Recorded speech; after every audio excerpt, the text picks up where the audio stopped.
Comme vous le savez, la première guerre médique, après 2 victoires, notamment à Marathon, l'envahisseur perse est refoulé. L'envahisseur perse recommence peu après, et cette fois alors, il prend Athènes, il occupe Athènes, il brûle Athènes, sa victoire semble consommée. Non, il a fallu que à Salamine, la flotte grecque dans le golfe de Salamine attire dans un piège l'énorme flotte perse et la détruise.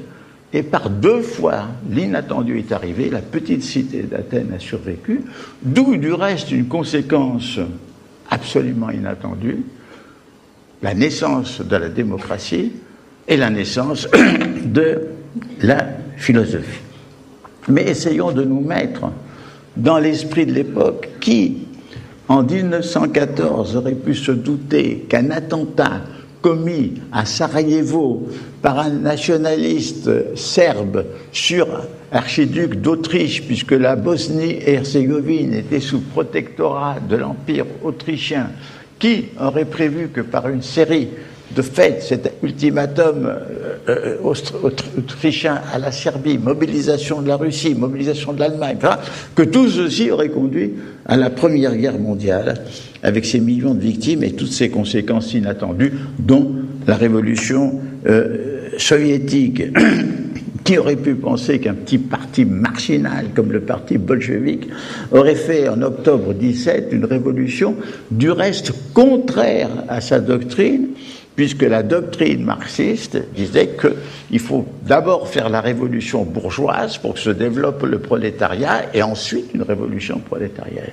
Mais j'ai trouvé que dans la décomposition de la Russie tsariste, Lénine, l'animateur du parti bolchevique, a changé, disons, sur le point de vue, et a dit il faut faire la révolution, non pas pour instaurer le socialisme en Russie, mais pour briser le maillon le plus faible de l'impérialisme et aider à ce que la révolution se fasse en Allemagne, en Angleterre et en France. Bon, tous les événements n'étaient pas prévus. En 1930, nul ne pouvait prévoir Hitler, et il a fallu une grave crise, la crise mondiale de 1929, qui a ruiné l'Allemagne pour que, dans certaines conditions, Hitler arrive au pouvoir.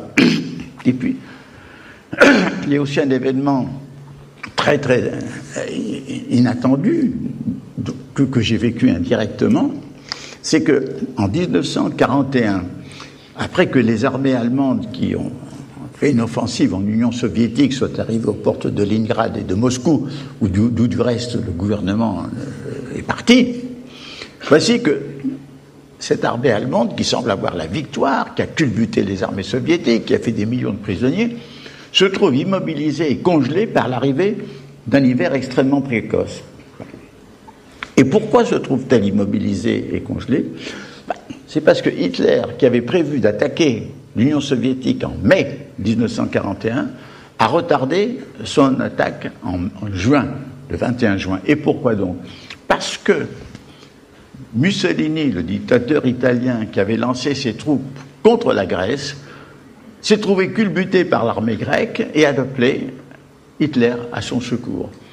Hitler devait passer par la Yougoslavie, où un putsch a dénoncé le traité qui la liait à l'Allemagne et refusé ce passage. Autrement, la Serbie.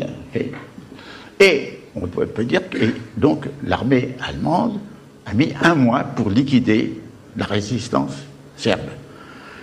Troisième élément inattendu, l'excellent espion de Staline, qui s'appelle Sorg, qui est au Japon, l'avertit que le Japon n'attaquera pas la Sibérie, car les buts du Japon se trouvent déjà sur le Pacifique, et c'est le Pacifique qui veut dominer, et non pas s'embourber dans le continent, comme il s'est déjà embourbé en Chine.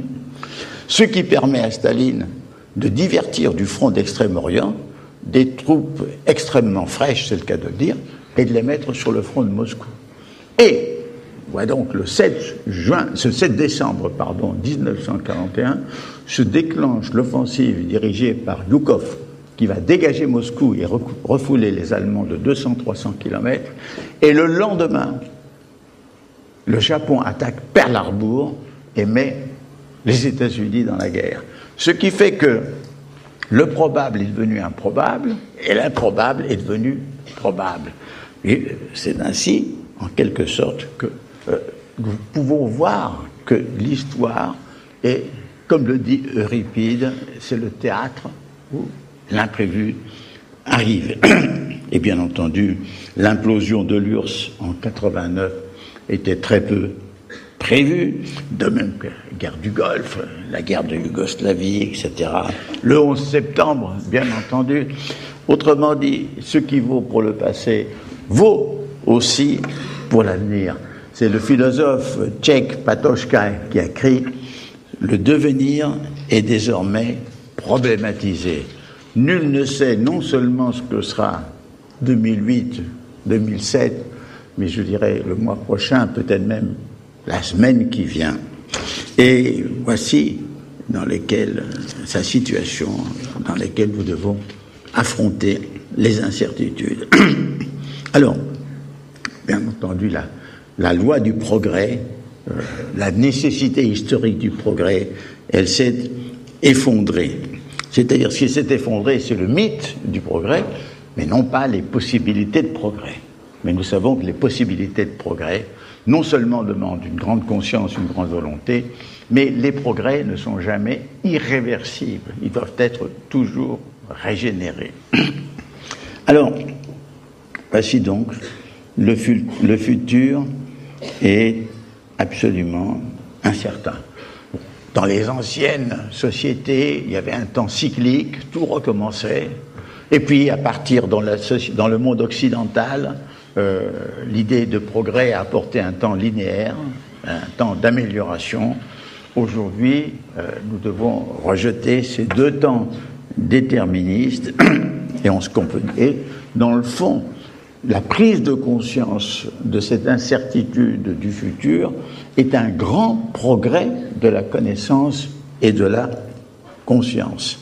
Parce que nous savons que l'aventure humaine était inconnue, alors qu'on ne savait pas qu'elle était inconnue, et elle demeure, elle est plus que jamais inconnue. Certes, il y a des déterminations économiques, sociales et autres dans l'histoire, et aujourd'hui même, nous avons des déterminations écologiques, mais ces déterminations écologiques elles-mêmes nous font pénétrer dans une nouvelle incertitude. Nous découvrons que la biosphère est menacée, que nous la dégradons par notre développement technique, économique, et que par là même, nous menaçons de dégrader notre propre vie, notre propre civilisation. Donc, et puis, il est difficile, l'écologie nous avertit des dangers, nous donne un certain nombre d'éléments d'information, comme la déglaciation à l'Antarctique et en Arctique, qui va amener peut-être à l'élévation du niveau des océans, la tendance au réchauffement que provoque le CO2, mais on n'a pas de certitude. Ni la catastrophe n'est certaine, ni le fait qu'on va éviter la catastrophe n'est certain. Donc, nous avons toute une série de déterminations qui sont en relation instable et incertaine avec des processus, avec des accidents qui font bifurquer ou détourner le cours de l'histoire. Et c'est pour ça que pour comprendre l'histoire, il faut comprendre, il faut lier, je pense, même faire copuler Shakespeare et Karl Marx, les deux visions. L'un, une vision, n'est-ce pas, de délire, de